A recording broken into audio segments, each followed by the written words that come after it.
On the evening of October 31st, 1974, most of the children in the small town of Pasadena, Texas, went door to door dressed up in their costumes, carrying glow sticks and eagerly amassing a pile of candy.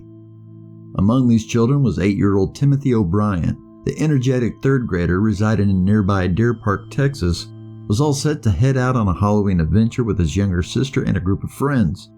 Timothy, dressed up in his Planet of the Apes costume, looked forward to flaunting it. Accompanying Timothy was his father, Ronald O'Bryan, a former police officer who worked as an optician and served as a church deacon. He was an active member of the community, involved in the church choir and bus transportation services. After dinner, Ronald and his neighbor Jim Bates decided to drive to an affluent neighborhood in Pasadena, Texas for trick-or-treating with their kids. Despite a light drizzle, the rain failed to dampen the children's enthusiasm for sweets. The group visited several houses in the area, collecting candy and filling their bags, while Bates and O'Brien engaged in casual conversation. At one house they had visited, nobody answered the door. Assuming the house was vacant, the children grew restless and hurried on to the next house to get more candy. Bates, thinking the house was empty too, followed the children, leaving Ronald O'Bryan behind. Unlike the others, O'Brien stayed back at the house for a few minutes, lingering on the front porch. Upon the children's return from the next house, Ronald O'Bryan caught up with them, holding 5 large 24-inch long pixie sticks, which is a candy with sweet and sour powder inside and sealed in a paper straw. "Our neighbors must be quite generous, Jim," O'Brien said as he handed each child one of the enormous candies. Ronald O'Brien shared with the group that while they had moved on, the owner of the previous house had opened the door and given him the pixie sticks. Approximately an hour into the trick-or-treating adventure, the group decided to call it a night. Timothy O'Brien bid farewell to his friends, and he, along with his sister and father, headed back to their Deer Park home. Upon returning, Ronald O'Brien distributed candies to other trick-or-treaters, saving the last large pixie stick for a 10-year-old boy he recognized from the church. Before bedtime, Timothy asked his dad if he could have a piece of candy. Ronald told him that he could have just one, so Timothy chose the massive pixie stick his father had given him. Attempting to consume it, he struggled to get the powder out and hand it over to his dad. Ronald, trying to help, loosened the powder by rolling the straw between his palms. As Timothy ingested the powder, he immediately sensed something was wrong. It was intensely bitter, nothing like the usual sweetness. "This tastes awful," he said. In an attempt to wash away the taste, Ronald gave him some Kool-Aid. However, Timothy quickly doubled over in agony, crying out about his stomach pain. He rushed to the bathroom where he began vomiting uncontrollably. Alarmed, Ronald hurried to help his son, but Timothy's condition worsened. He collapsed, convulsing on the floor. Ronald carried him out of the bathroom, but Timothy continued to vomit and struggled to breathe. Eventually, the young boy shuddered, lost consciousness, and went limp. In a panic, Ronald called 911. And within minutes the ambulance arrived at their home. Paramedics quickly rushed the unconscious Timothy to the hospital, but tragically, it was too late. At 10:30 p.m. on October 31st of 1974, 8-year-old Timothy Mark O'Brien was pronounced dead upon arrival at Southmore General Hospital in Pasadena, Texas. He died in the ambulance on the way to the hospital. Subsequent autopsy results revealed the cause of Timothy O'Brien's death: cyanide poisoning. Further investigation by the police determined that the giant pixie stick he had consumed had been laced with potassium cyanide, a highly toxic substance known for its corrosive properties and faint bitter almond odor. Potassium cyanide disrupts cellular respiration, effectively depriving the body of oxygen, leading to rapid and severe consequences. In this tragic case, even a small amount proved fatal, resulting in little Timothy's tragic death. Following the tragic news of Timothy's death, a wave of fear swept through the community. Parents reacted swiftly, confiscating their children's Halloween candy and delivering it to the police. Children were sternly warned against eating anything that seemed remotely suspicious. The determined search for the remaining 4 poisoned pixie sticks commenced. Ronald O'Brien cooperated with the authorities by surrendering his daughter's pixie sticks, as did the Bates children. Thankfully, none of these children had ingested the tainted candy. However, one pixie stick remained unaccounted for, causing great distress for the parents of the fifth child.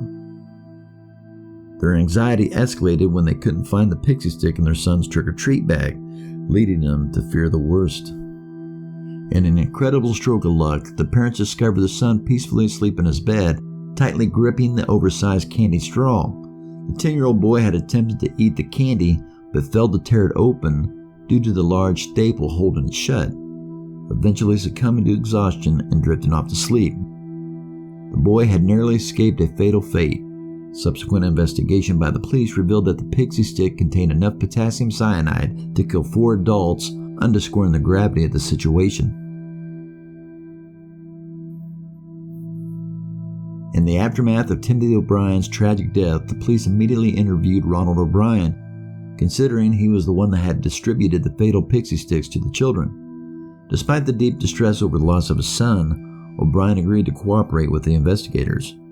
O'Bryan informed the police that he had received the pixie sticks from an unknown man at 4112 Donnerell Avenue in Pasadena, Texas.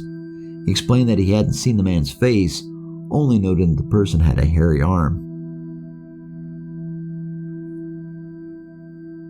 Upon investigation, the police discovered that the house belonged to 45-year-old Courtney Melvin, an air traffic controller employed at the Hobby Airport. Melvin had no criminal record, was a married father, and did not fit the profile of somebody who would poison Halloween candies. Despite this, the police questioned Melvin about his activities on that fateful Halloween evening. Melvin informed investigators that he had been at work throughout the night and returned home at 11 p.m., long after the O'Bryan family had finished their trick-or-treating. His alibi was corroborated by more than 200 co-workers, confirming that he was at work during the time of the tragedy. Consequently, the police ruled him out as a potential suspect.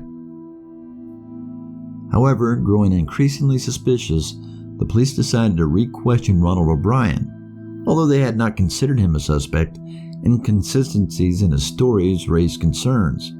Either O'Bryan had misunderstood the events of that Halloween night, or he possessed information about his son's murder that he hadn't shared with the authorities. In the midst of their ongoing investigation, the community came together to mourn the loss of 8-year-old Timothy O'Bryan. Dozens of mourners gathered for his funeral service, where grieving Ronald O'Bryan delivered a tearful and emotional eulogy in memory of his son. The heartbreaking tragedy left the entire community in a state of shock and disbelief. The question weighed heavily on everyone's mind. Who could have carried out such an evil act, poisoning an innocent child? The motive behind such a terrible crime remained a baffling and deeply troubling mystery. The police soon figured out a possible answer to that question. Investigators discovered that Ronald O'Bryan was undergoing a series of financial troubles and had rapidly shifted between jobs. Police learned that Ronald had been employed 21 different times in the last 10 years, and he had a history of being unable to hold down a job. Police also learned that O'Bryan's employment problems had caused him to accumulate over $100,000 in debt, a sum which he was apparently unable to pay off. He had defaulted on several bank loans, lost his car to repossession, and was on the brink of having his house foreclosed upon. In addition, O'Bryan was suspected of stealing money from his employer and was on the brink of being fired. Investigators soon uncovered a more sinister clue in Ronald O'Bryan's financial dealings. In the prior months, Ronald O'Bryan had taken out a series of life insurance policies not just on his son, but on his daughter as well. In January 1974, Ronald O'Bryan had taken out 2 life insurance policies on Timothy O'Bryan and his sister, with each policy worth $10,000. In September that year, just about a month before Tim was murdered, O'Bryan had took out an additional $20,000 of both children. And in late October, just days before Halloween, O'Bryan increased the policies by another $20,000. All in all, Ronald O'Bryan stood to gain up to $100,000 if both of his children were to die. With that kind of money, his financial problems would be settled quite easily. The investigators' suspicions seemed to be confirmed when, on the morning after Tim's death, Ronald O'Bryan called the insurance company to inquire about collecting on his son's life insurance policy. When police interviewed O'Bryan's wife, Deneen, she was shocked to learn about the life insurance policies. She told investigators that she had no knowledge of her husband's activities. And then came the final nail in the coffin. A clerk at a Houston chemical store told police that Ronald O'Bryan had come to the store asking where he could buy potassium cyanide, claiming that he needed it for a science project. The clerk told O'Bryan that they didn't sell the chemical, so Ronald O'Bryan left without purchasing anything. The circumstantial evidence was overwhelming, and a grisly picture began to come together. To investigators, it seemed very likely that Ronald O'Bryan had poisoned the pixie sticks with cyanide and tried to murder his own children to collect on the life insurance policies. Police believed that O'Bryan had given the poison to the other 3 children in an attempt to make the poisonings look like a random act. The police confronted Ronald O'Bryan about the evidence. They let him know that they were considering him as a prime suspect in the case, but O'Bryan remained adamant that he was innocent. He insisted he had nothing to do with the murders and that he was a victim of the crime, not the perpetrator, but the police didn't buy it.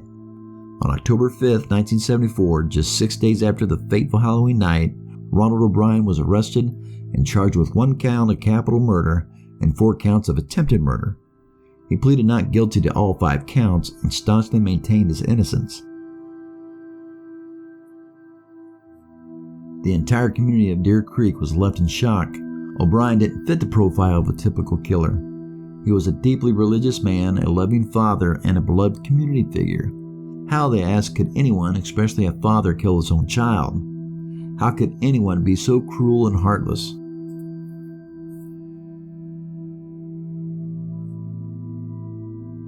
The trial of Ronald Clark O'Bryan began on May 5, 1975, amidst widespread media attention. O'Brien's crime captured the nation's fascination, leading the press to dub him the Candyman. This media frenzy fueled a wave of paranoia about tainted Halloween candy that rippled across the country. Throughout the month-long trial, O'Brien and his legal team staunchly maintained his innocence, portraying him as a victim, not the perpetrator of the shocking crime. They highlighted the great tragedy of O'Brien losing his beloved son and condemned the additional burden of being accused of such a heinous act. O'Brien's defense attorneys argued before the jury that there was a lack of forensic evidence linking him to the crime. They pointed out that authorities had never determined where or when O'Brien had obtained the potassium cyanide.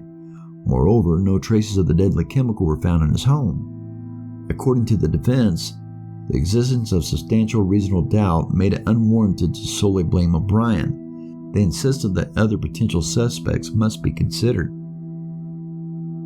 In their defense strategy, O'Brien's legal team referenced a long-standing urban myth about a mad Halloween prisoner who distributed tainted candies, caramel apples with embedded razor blades, or chocolate bars containing needles. Despite any lack of actual instances of such crimes, this rumor persisted, further complicating public perception and casting doubt on the accusations against O'Brien. The prosecution presented compelling circumstantial evidence during the trial. Colleagues of O'Brien testified that in the months leading up to the fatal Halloween, he exhibited a disturbing fascination bordering on an obsession with cyanide. Witnesses, including friends and co-workers, recounted conversations where O'Brien discussed the lethal doses of cyanide required to poison someone. Moreover, O'Brien's in-laws testified about his cold-hearted behavior concerning the insurance money after Timothy O'Brien's funeral. They had revealed that during the somber occasion, O'Brien had callously spoken about using the life insurance funds to indulge in luxuries and an extended vacation, behavior utterly uncharacteristic of a grieving father. The evidence against O'Brien was overwhelming. On June 3, 1975, the jury deliberated just 43 minutes before finding Ronald O'Brien guilty of capital murder and attempted capital murder.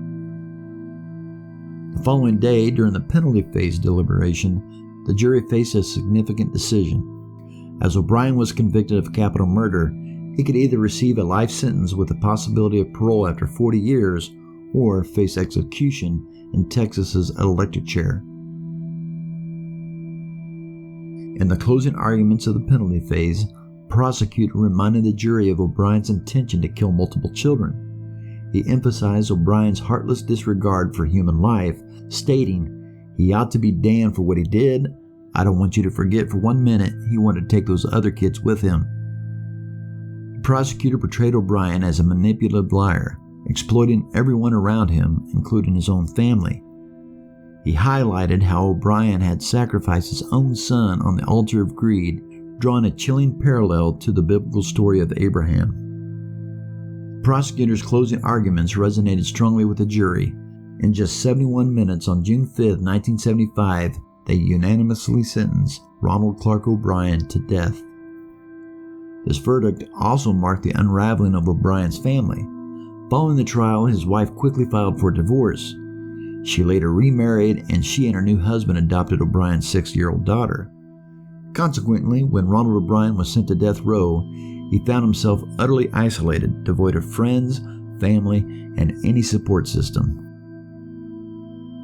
Upon his conviction, Ronald O'Bryan was transferred to death row at the infamous Huntsville unit in Huntsville, Texas, in line with the fate of all condemned inmates in the state. During his time there, O'Bryan found himself isolated, lacking in friends and support. In fact, other death row prisoners despised him intensely for their despicable act of killing a child. The depth of their animosity towards O'Bryan was evident when they petitioned the warden to host a celebration party on the day of his execution. Even among some of the most hardened criminals, O'Bryan had managed to draw the line that they found unforgivable. Despite his dire circumstances, O'Bryan, a deeply religious man, sought solace in his faith. He spent much of his days on death row immersed in the pages of the Bible and engaged in conversation with the prison's chaplain. Throughout his incarceration, he maintained his unwavering claim of innocence, even in the face of overwhelming evidence and a unanimous jury verdict.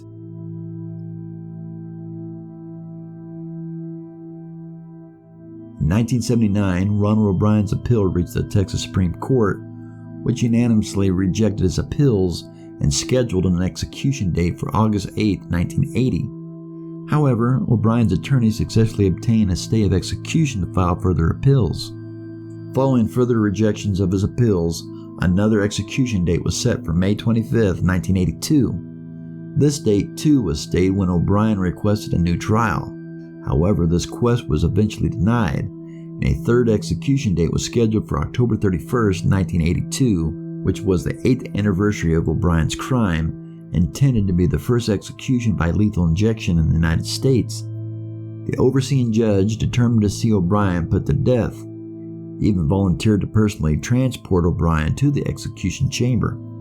O'Bryan filed another appeal, this time with the U.S. Supreme Court, leading to an indefinite delay as the court deliberated whether to hear the case.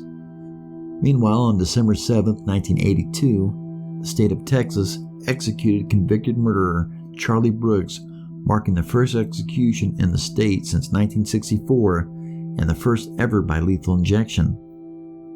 After O'Bryan's last appeal was rejected, a fourth and final execution date was set for March 31st in 1984. Despite his exhausted appeals, O'Bryan continued to profess his innocence.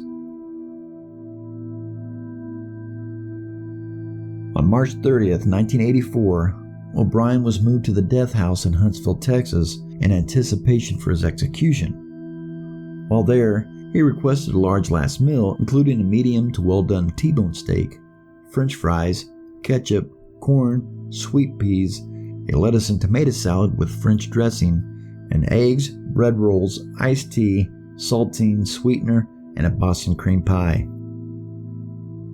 Shortly after midnight, May 31, 1984, O'Bryan was escorted from his death watch cell, shackled to the execution chamber. He was placed on a wheeled, white hospital gurney where guards strapped his body down using leather belts. Before his execution, Ronald O'Bryan delivered a prepared last statement to the witnesses. He expressed his belief that the impending execution was a mistake, but acknowledged the fallibility of human beings. O'Bryan forgave all those involved in his death and asked for forgiveness from anyone he might have offended during his life. He also prayed for God's forgiveness for all humanity. O'Bryan's statement ended without a confession for his crime or an admission of guilt. He made no reference to his young child that had been murdered, displaying no remorse for his actions. Instead, he continued to maintain his innocence and even winked and nodded at the witnesses multiple times. At 12:38 a.m., the lethal drugs began flowing through the IV tubes of O'Brien's left arm. Moments later, he shuddered, emitted a short gurgling sound, closed his eyes, and became still as his lips turned blue. And 10 minutes later, Ronald Clark O'Bryan was officially pronounced dead.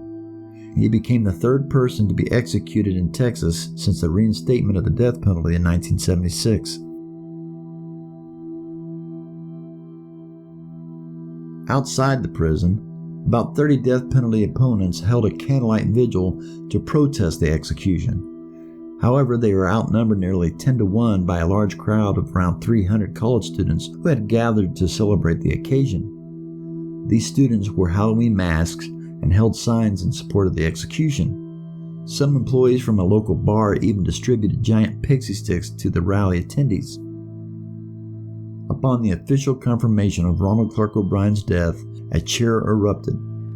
They shouted "trick or treat" and showered the death penalty opponents with candy, marking a chilling and disturbing reaction to the execution. Ronald O'Bryan's heinous crimes left a lasting mark on Halloween, not just in Texas but across the nation. Many people in the surrounding areas abandoned the celebration altogether, haunted by the memory of O'Bryan's deeds. Parents became hyper-vigilant, scrutinizing their children's candy more closely than ever before. O'Bryan earned the grim title of the man who killed Halloween. For countless individuals, the holiday became a reminder of O'Bryan's monstrous act. Parents in particular found it difficult to see the joy in Halloween anymore. One parent had said that the holiday only brought back memories of O'Bryan's crimes. Others shared similar sentiment, cautioning children about the risk of accepting candy from strangers. O'Bryan didn't just devastate lives, he shattered the innocence associated with Halloween. His crime was so unimaginable that it shattered a sense of security people had taken for granted. Even today, long after his crime and execution, the urban legend of a malicious poisoner distributing toxin-laced sweets or candies with razor blades still circulated, despite the absence of concrete evidence, except for a few isolated copycat incidents. While O'Bryan didn't permanently destroy Halloween as many had feared, he undeniably tarnished it. His crime cast a long shadow over the holiday, and its implications persist. Like a ghost, Ronald O'Bryan's actions continue to haunt Halloween, serving as a chilling reminder of how a day of innocent fun was forever marred by the greed-fueled actions of one man. That will do it for this video. If you enjoyed it, please hit the like button. And if you haven't already, subscribe to the channel for more stories like this. Stay curious, everyone. And see you next time.